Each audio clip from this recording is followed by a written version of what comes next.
1970. Ottawa annonce la création de son premier parc fédéral au Québec, le parc Forillon. Des centaines de familles sont forcées de quitter leur maison pour céder l'endroit aux touristes.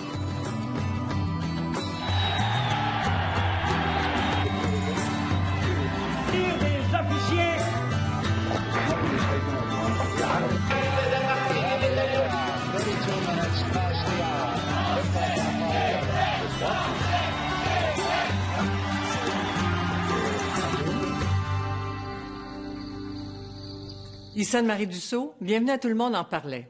Pour la plupart d'entre nous, l'expropriation la plus marquante de l'histoire du Québec est bien sûr celle de Mirabel.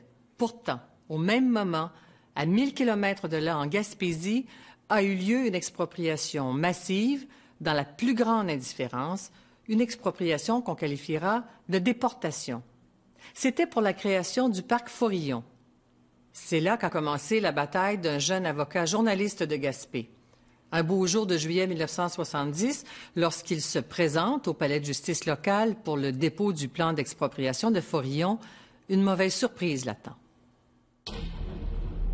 Ça n'a pas été une cérémonie très, très longue et il n'y avait aucun exproprié dans la salle. Et j'ai assisté à ça, un petit bref discours pour dire à partir de 2 heures ou 3 heures cet après-midi, le gouvernement est propriétaire de toutes ces terres-là, de toutes les terres expropriées, et les gens ne sont plus chez eux. La présente lettre a pour objet de vous informer que vos propriétés font partie du territoire de ce futur parc et que le gouvernement du Québec se propose de les acquérir. 5 villages sont visés, 1800 propriétaires touchés. Mon premier réflexe, c'est de voir si mon père est exproprié. Et de fait, là, tout ce qui est ce qu'on appelait, nous autres, le fond du Cap, à l'époque, Cap-des-Rosiers, c'était la partie est. Tout ça, c'est pris jusqu'au fort. Alors tout le monde, là, ça a été le choc de voir que j'ai dit, ça se peut pas que tout ce monde-là soit exproprié, mais c'était le cas. En 1970, habiter la Pointe Forillon, c'est habiter le paradis.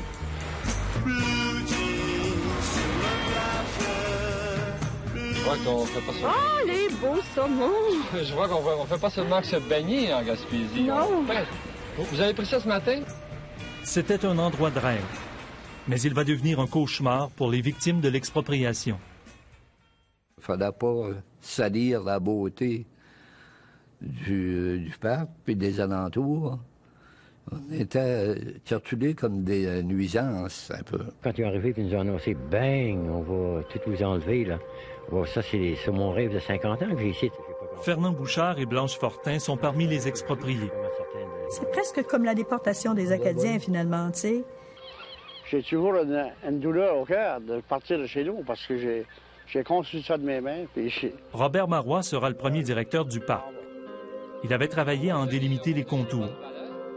Il savait que Forillon allait diviser les villages, les voisins et les familles.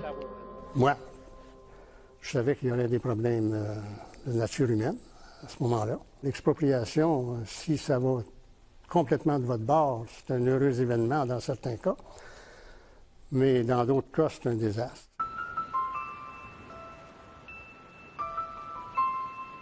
Personne ici ne sait ce qui l'attend, encore moins Lionel Bernier.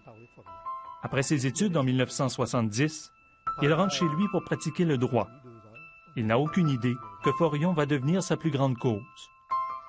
Ça, c'est la maison de notre voisin, M. Hormidas Soleman. Les gens ne s'attendaient pas à ça. Ils s'attendaient que les terres intérieures pouvaient être expropriées. Ça, les gens n'avaient aucune idée de ce que ça pouvait représenter.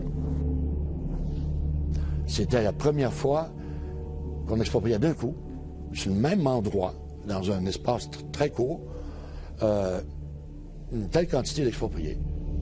Robert Fournier dirige l'expropriation. Le gouvernement du Québec lui donne 1 an pour exproprier tout le territoire. Le parc est fédéral, tout comme l'aéroport de Mirabel, sauf qu'ici, l'expropriation se fera par Québec. On était conscient que dans l'accord qui avait été fait entre les deux gouvernements, la partie odieuse, c'est le gouvernement du Québec qui l'avait.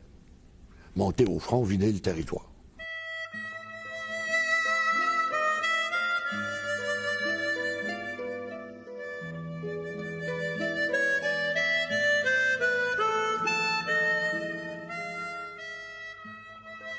Le territoire est magnifique, mais le travail est rare. La région est riche de gens pauvres. Pour la Gaspésie, c'était la bénédiction. Ça nous apportait de l'eau au moulin, ça nous apportait de l'abondance, ça nous apportait l'argent, ça nous apportait les touristes, ça nous apportait tout ça. Ça vous fait 500 000 visiteurs à 10 jours, visiteurs, 5 millions de visiteurs. À 3 fois par jour, ça fait 15 millions de repas. Les commerçants à proximité du parc ont tout à gagner. Les expropriés, eux, ont tout à perdre. Surtout qu'on leur offre presque rien pour leur maison. C'est le choc. On avait aussi la naïveté de croire que ces gens-là, jamais, ils pourront nous prendre notre propriété puis pas nous donner la valeur de remplacement. C'est pas possible, ça. Pour sa maison et ses terres, un exproprié pouvait se voir proposer aussi peu que 6 ou 7 000 $. Mais les gens avaient le sentiment qu'on ne payait pas cher, mais qu'on ne trouvait pas de prétexte pour payer plus cher. Prétexte vendable à Québec. Les expropriés n'ont aucun pouvoir de négociation. Comme les maisons ici se lèguent au lieu de se vendre, les transactions immobilières sont rares. En fait, on n'a rien pour estimer la valeur marchande des propriétés. Qu'avoir négocié avec ces gens-là, qui pour moi étaient dépourvus complètement du sens d'humanité, parce qu'à les voir agir devant nous et de la manière dont ils nous répondaient, comme on dit, c'était court et sincère, c'était ça. On leur disait, si vous n'acceptez pas le montant, il y a une chose, vous pouvez passer devant la régie de service public à Parcé. Vous savez que c'est une cour. Ouais. C'est la cour. Dans la cour, ça vous prend un avocat pour vous défendre. Les expropriés sont divisés. Partir ou rester. Accepter un montant dérisoire ou se battre sans garantie de victoire à l'horizon. C'était une population qui n'était pas agressive, qui était très paisible, très pacifique. Et donc, n'est pas organisée pour faire face à une décision aussi importante et aussi organisée de l'autre côté. Moi, je me disais, si je faisais ce parc-là au nord de Montréal, j'aurais un paquet d'avocats dans le dos qui défendent les expropriés, et j'aurais à composer avec des forces beaucoup plus équilibrées. C'est pour ça que quand est arrivé quelqu'un là-bas qui a décidé de les aider, moi, j'étais très content. Une centaine d'expropriés refusent les offres et se mobilisent. Lionel Bernier accepte de les défendre. Mais il n'a pas de métier et il n'a pas 30 ans. On me laisse entendre, tu connais rien là-dedans. Et on le dit aux expropriés, l'avocat, il connaît rien là-dedans. Alors, oui, c'est vrai que je connais rien, mais j'en sais assez pour savoir que si tu donnes 5 000 $ et que ça lui coûte 25 000 $ pour se relocaliser, t'es dans le champ, t'es dans les patates, puis c'est inacceptable.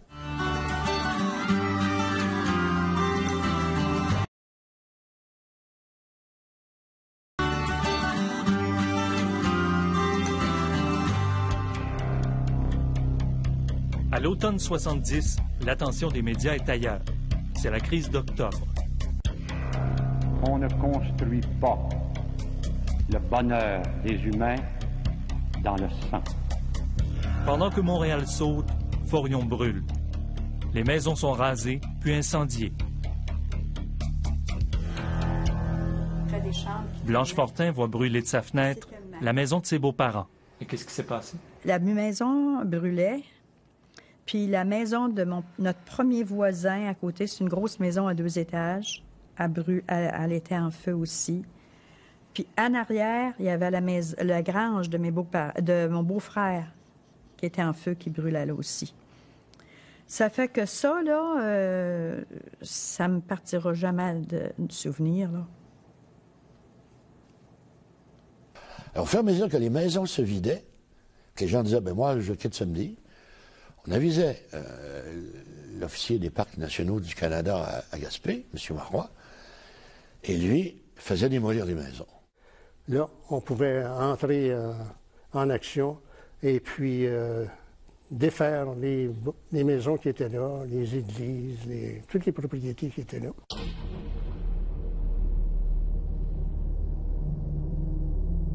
1200 bâtiments sont démolis.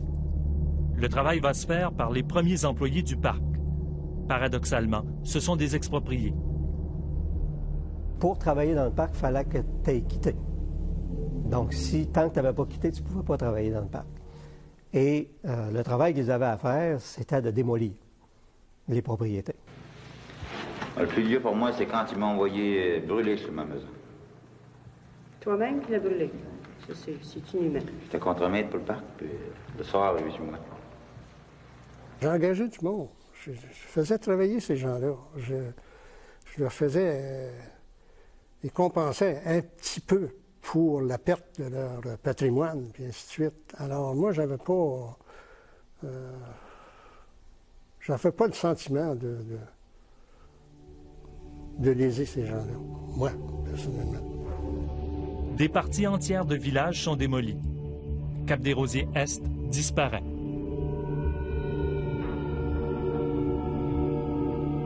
Et maintenant, le parc, c'est pas pour nous autres, le parc. Qu'est-ce que ça nous donne, nous autres? Pour les étrangers. Ils ont pensé aux animaux dans le parc, mais nous autres, les gens de la région, ils nous ont complètement oubliés. C'est évident que la loi était ainsi faite à ce moment-là. Il y avait de la place pour les lièvres, les chevreuils, les coyotes, et ainsi de suite, mais personne ne devait habiter ce territoire. Saint-Scolastique ou Parc Forillon, fallait partir de bon matin pour les touristes puis leurs avions. On est toujours dans le chemin. Les gens ont perdu leur maison, leur terre et puis leur pays. Tout ce que j'ai pu faire, c'est une petite chanson qui ira pas plus loin qu'ici. Les expropriés déménagent, mais la réalité les rattrape. Les maisons à vendre dans les villages voisins sont rares. L'expropriation a créé une spéculation terrible. Le prix des propriétés double, triple et quadruple. La demande est tellement grande que le vendeur, il s'assoit sur son perron, puis c'est qui m'offre plus. C'est facile, tout le monde veut des propriétés. Pour accélérer la relocalisation, Robert Fournier négocie avec Québec des mesures d'exception. On construit des habitations à loyer modique, des HLM. Mais pour les expropriés, l'étau se resserre. En général, plus ces personnes-là sont coincées, plus c'est devenu difficile de traiter avec elles. Le même mec, ils ont mis son fusil sur le nez. Tu me sortiras jamais. Je les comprends parfaitement. Je lui dis, moi, exproprié, je serais très mal commode. On ne me sortirait pas comme ça. Les derniers résistants se savent condamnés. Les huissiers exécutent les brefs d'expulsion. Fernand Bouchard voit son père chassé de sa maison. La police m'a dit, on ne vous jette pas dehors complètement. Non, on ne va pas dehors, mais on prend vos effets, vos meubles, puis on les met sur le carreau. Ça fait qu'on n'ayant rien pour être obligé de partir le lendemain. Vous avez été obligé de partir? Oui, puis plus que ça, il dit demain, il va en venir 4 police. Il dit à quoi ça sert pour un pauvre petit vieux comme moi. Et nous autres, ça nous faisait de la peine de le voir.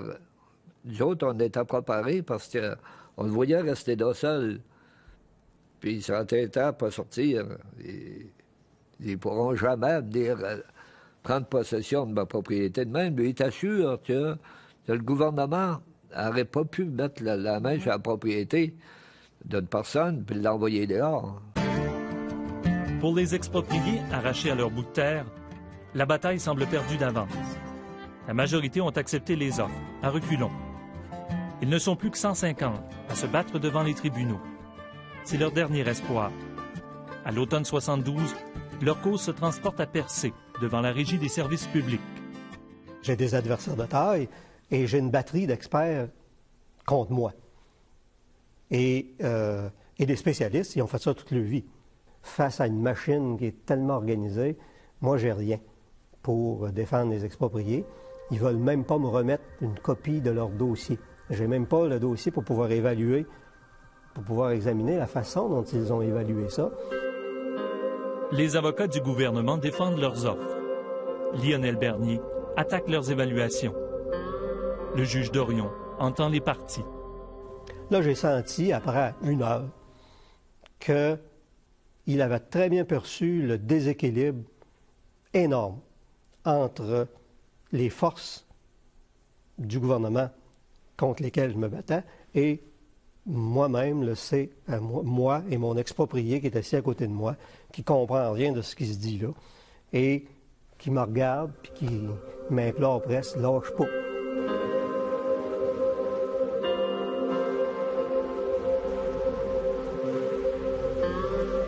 Les mois qui suivent sont sans fin. On attend le verdict de la Régie des services publics. 4 mois plus tard, en mars 1973, le juge Dorion se prononce. Il est cinglant. Un tel traitement des expropriés est nettement discriminatoire, source d'injustice et d'iniquité. Il faut nécessairement ici, pour donner justice à l'exproprié, apporter des correctifs à l'évaluation faite par les experts. Le juge Dorion donne entièrement raison aux expropriés. Il ordonne une hausse des indemnités de 50 à 100 %. Là, j'ai lancé un cri dans le bureau. Tout le monde me dit, es-tu en train de mourir? Qu'est-ce que c'est qui se passe?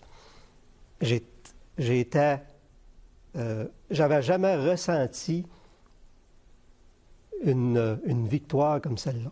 Et là, on passe un mois euphorique. Ça défile dans mon bureau. Les expropriés défilent pour venir jaser de l'expropriation. Le monde est content, on a gagné. Et je reçois la lettre, la visite du huissier avec un papier qui me dit le gouvernement s'en va en appel. Le ministère des Travaux publics du Québec conteste le jugement. La bataille qui était sur le point de s'achever repart de plus belle. Tout est détruit, là. Et là, il faut que j'annonce aux expropriés que ça va en cours d'appel et que ça peut prendre encore pas mal de temps. Et c'est la panique. Pour revoir notre émission, consultez notre site Internet radiocanada.ca/parler.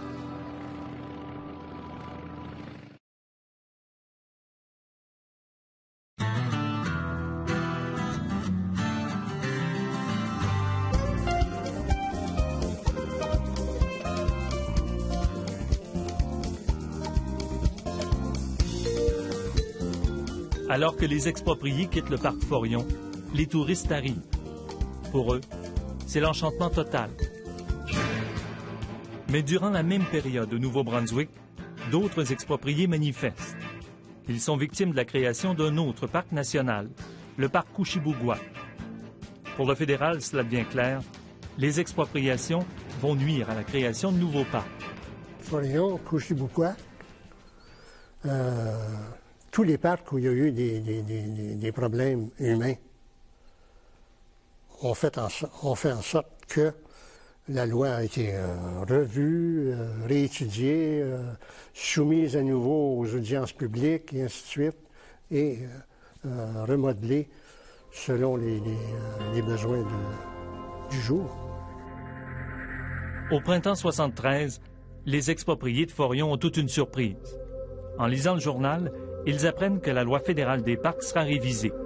Fini les expropriations massives.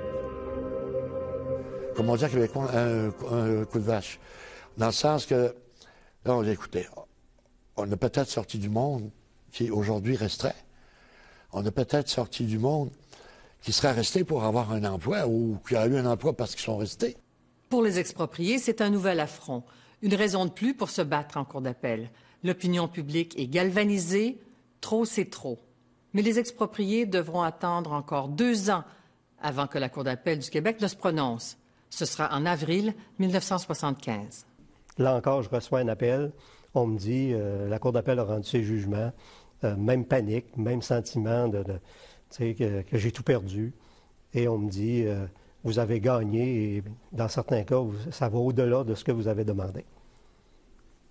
Alors là, je revis ce que j'ai vécu il y a 2 ans auparavant.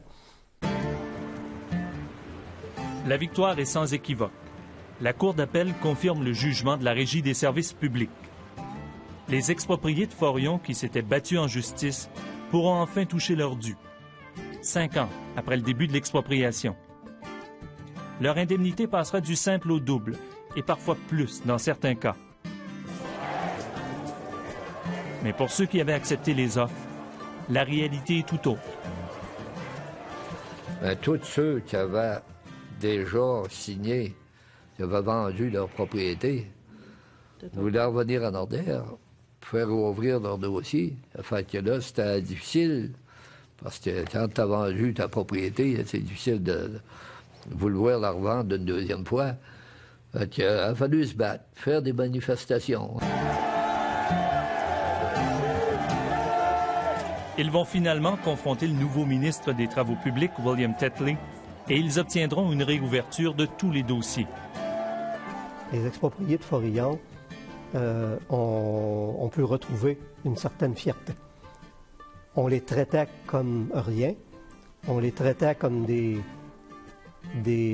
quêteux, on les traitait comme des braillards, mais ils avaient raison.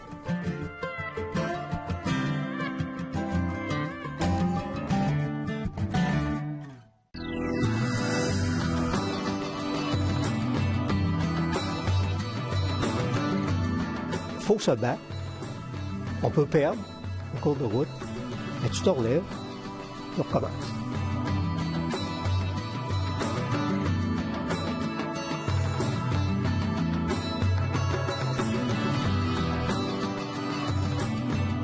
C'était fini, ça servait d'exemple à probablement ne pas refaire pour les années futures.